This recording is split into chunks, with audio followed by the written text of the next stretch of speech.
fomos atacados com uma violência que eu nunca havia imaginado viver, que eu gosto muito de ler, leio muito, que eu imaginei que eu só veria em livros, e fomos repelidos até a primeira guarita do Palácio do Planalto, onde havia um pelotão do Exército. Nesse momento, nós estávamos aos frangalhos, literalmente, e pedimos a intervenção deles. Pedimos que eles atuassem para nos auxiliar, porque nós estávamos superados em número e em materiais também. Nossos materiais haviam se esgotado, estavam se esgotando rápido. E inicialmente recebemos uma resposta negativa por parte do pelotão do Exército. Eles só começaram a operar e a atuar quando os vândalos passaram a pular os gradis do Palácio do Planalto, ainda na VN1, próximo ao Congresso, e a correr em direção ao Palácio do Planalto. Nesse momento, o pelotão do Exército precisou montar uma linha ao lado norte do Palácio do Planalto e numa travessia do Espelho d'Água, e nós retraímos, tomando uma surra, excelência. Não me orgulha, mas para o senhor ter noção de que nível as coisas chegaram, eu cheguei ao ponto de atirar pedras nos manifestantes. Eu não tinha nada a não ser a minha pistola. Nesse momento, embaixo da guarita do Palácio do Planalto, eu cheguei ao ponto de atirar pedras de volta nos manifestantes. Nós retraímos, nós defendíamos uma das travessias do Espelho d'Água, o pelotão do Exército a outra. Eles foram repelidos, nós também tivemos que retrair pouco a pouco, e o nosso objetivo era impedir que eles invadissem o Palácio do Planalto, apesar de também estarmos lutando pela vida. O pelotão do Exército foi superado e recuou, e em determinado momento as duas tropas estavam lutando uma de costas para a outra. Os atiradores do Patamo Alfa, os motoristas e atiradores, conseguiram conter e evitar que nós fôssemos cercados, e o pelotão do Exército, em determinado momento, passou a operar ao nosso lado. Nós tínhamos uma linha de escudos mista, em que à direita nós tínhamos policiais do Patamo e à esquerda militares do Exército. Esses militares do Exército, em duas ocasiões, largaram os escudos e correram por causa do gás lacrimogêneo. A exemplo do que o Major Cunha mencionou, Excelência, nós também estamos tão sujeitos aos efeitos do gás como os próprios manifestantes. E nesse dia em particular, nós operamos o dia inteiro com um vento desfavorável.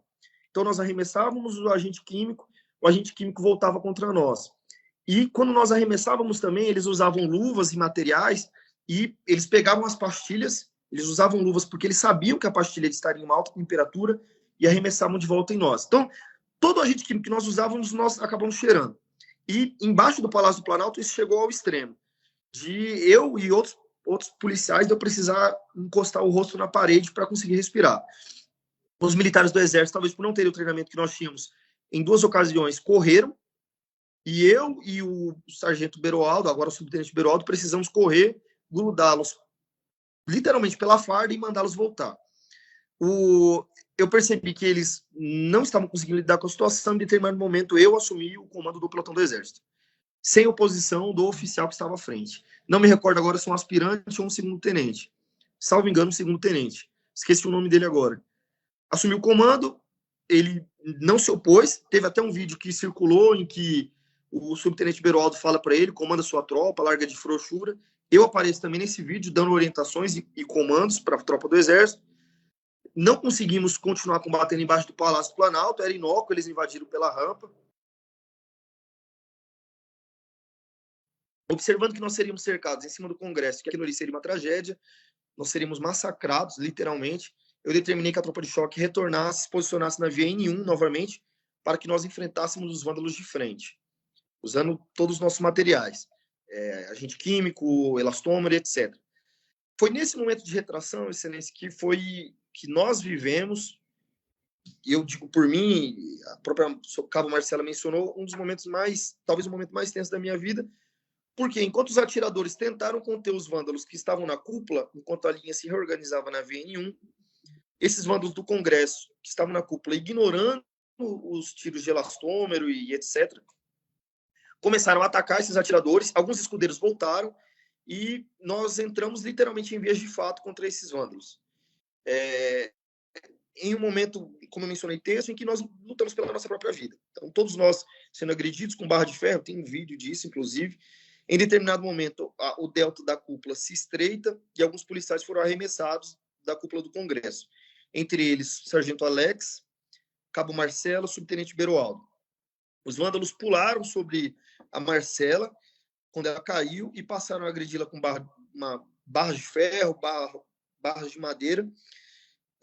A intensidade do ataque, excelência, pode ser demonstrada pelo amasso, pelo dano que foi feito ao capacete dela.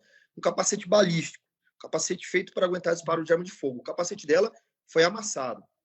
Enquanto eles a atacavam, eles tentaram, inclusive, subtrair a arma dela, e só não conseguiram porque outros policiais interviram. Conseguimos, a muito custo, manter a linha. E eu digo, excelência, que esse foi, de todos, o momento mais tenso da operação, de toda a operação. Porque, naquele momento, nós estivemos muito próximos de uma tragédia, porque ou nós apelaríamos para o uso quase indiscriminado de arma de fogo, a exemplo do que ocorreu na invasão do Capitólio, e nós não fizemos isso. Nós poderíamos ter feito isso, não fizemos isso, porque eles chegaram a subtrair lançadores policiais em luta corpo a corpo. Ou nós poderíamos, como outras tropas fizeram, excelência, colocar os escudos embaixo do braço e sair correndo. E nós também não fizemos isso. E não fizemos não por nós, mas mantivemos a posição por quem estava ao nosso lado.